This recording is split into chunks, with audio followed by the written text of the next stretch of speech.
1 dari 5 anak di Indonesia mengalami stunting, dan karena itu, pemerintah Indonesia lewat Tim Percepatan Penurunan Stunting atau TPPS menetapkan target penurunan stunting sebesar 3,8 poin per tahun. Dimulai dari tahun 2022 untuk mencapai target penurunan 14% pada tahun 2024. Target penurunan stunting tidak mudah dicapai jika tidak dibarengi kemampuan masyarakat untuk mendapatkan makanan yang bergizi seimbang. Sayangnya, realitanya saat ini rata-rata yang harus dikeluarkan untuk membeli makanan bergizi seimbang di Indonesia adalah sebesar 22.000 per orang tiap harinya atau 667.000 per orang setiap bulannya. Biaya ini jelas bukanlah biaya yang murah bagi mayoritas masyarakat Indonesia. Sekitar 68% atau 183 juta rakyat Indonesia tidak mampu mengeluarkan biaya sebesar itu. Lantas, apa yang menyebabkan harga pangan di Indonesia menjadi mahal hingga membuat pemenuhan pangan bergizi dan beragam di Indonesia menjadi buruk?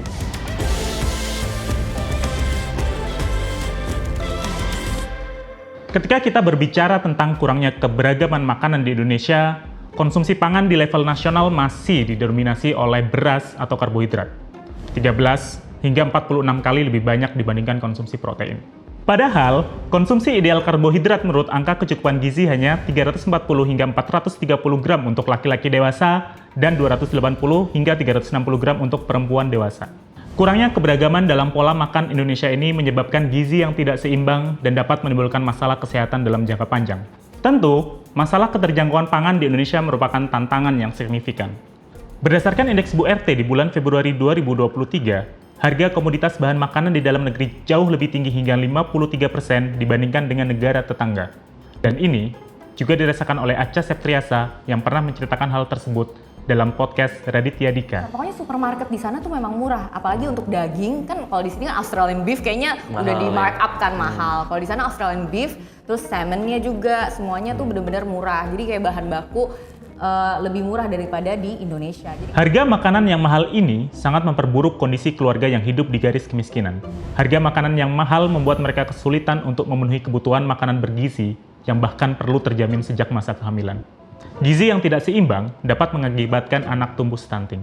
Hingga saat ini, pemerintah telah berupaya menurunkan stunting beserta tingkat diabetes nasional dari tahun 2015 hingga 2020 lewat program pencegahan diabetes nasional. Hal ini menunjukkan adanya peningkatan dari keberagaman konsumsi makanan, meskipun skornya gagal mencapai target yang ditetapkan dalam Rencana Pembangunan Jangka Menengah Nasional atau RPJMN. Selain itu, strategi penurunan stunting perlu memasukkan peran perdagangan pangan. Penting untuk dicatat bahwa kebijakan perdagangan dapat memainkan peran penting dalam mengurangi angka stunting.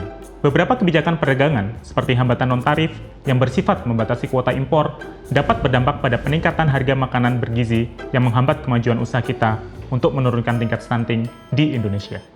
Di samping itu, ada beberapa faktor lain yang juga mempengaruhi tingginya harga pangan di Indonesia hingga mengakibatkan buruknya pemenuhan pangan bergizi dan beragam. Namun, salah satu di antaranya yakni kebijakan pemerintah Indonesia yang bias nasi. Ini bisa kita lihat dari kebijakan pemerintah yang masih fokus pada padi dan beras, seperti program-program cetak sawah, beserta subsidi benih dan pupuk.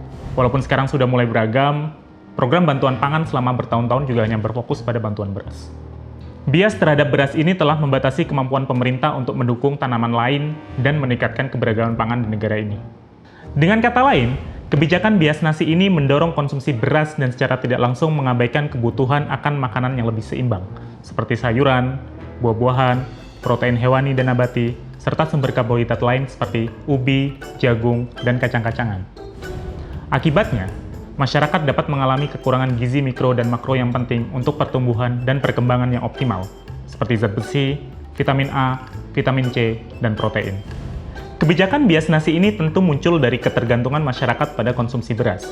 Namun, makanan berkalori tinggi seperti nasi putih sebagai sumber utama karbohidrat dapat menyebabkan diabetes, penyakit kardiovaskuler, dan obesitas.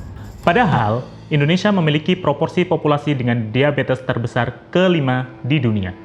Bahkan, jika konsumsi beras yang berlebihan ini tidak ditanggulangi, jumlah penderita diabetes di Indonesia ini diperkirakan akan meningkat hingga sebanyak hampir 20% pada 2030 atau mencapai 23 juta orang. Lalu, apa yang perlu dilakukan pemerintah untuk menyelesaikan masalah ini? Untuk mengatasi masalah ini, pemerintah Indonesia harus mengambil tindakan untuk meningkatkan akses masyarakat terhadap pangan yang bergizi dan bervariasi. Kampanye makan sehat dan seimbang memang perlu. Namun, yang penting untuk dilakukan pemerintah adalah peningkatan produksi pangan dan terbuka dengan perdagangan pangan untuk memperluas akses masyarakat terhadap makanan bergizi seimbang seperti sayuran, buah-buahan, dan protein nabati. Perubahan kebijakan pertanian yang tidak bias terhadap beberapa jenis makanan pokok yang dapat mendorong produksi bahan makanan bergizi juga penting untuk dilakukan.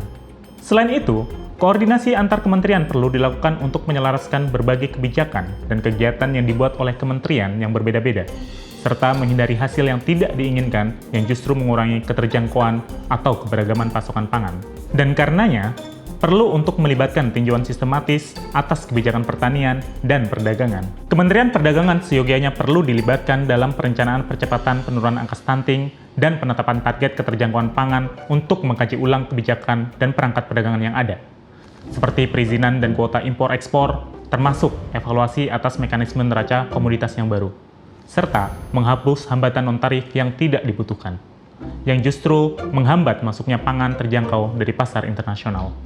Selain itu, sebagai kementerian-kementerian dan lembaga-lembaga yang bertanggung jawab atas ketahanan pangan, Kementerian Pertanian, Kementerian Perdagangan, dan Badan Pangan Nasional sebaiknya dijadikan anggota Tim Nasional Percepatan Penurunan Stunting agar kebijakan-kebijakan mereka dapat diselaraskan dengan tujuan-tujuan penurunan stunting. Untuk lebih lengkapnya mengenai permasalahan ini, kalian bisa baca policy paper dari CIPS yang ada di sini.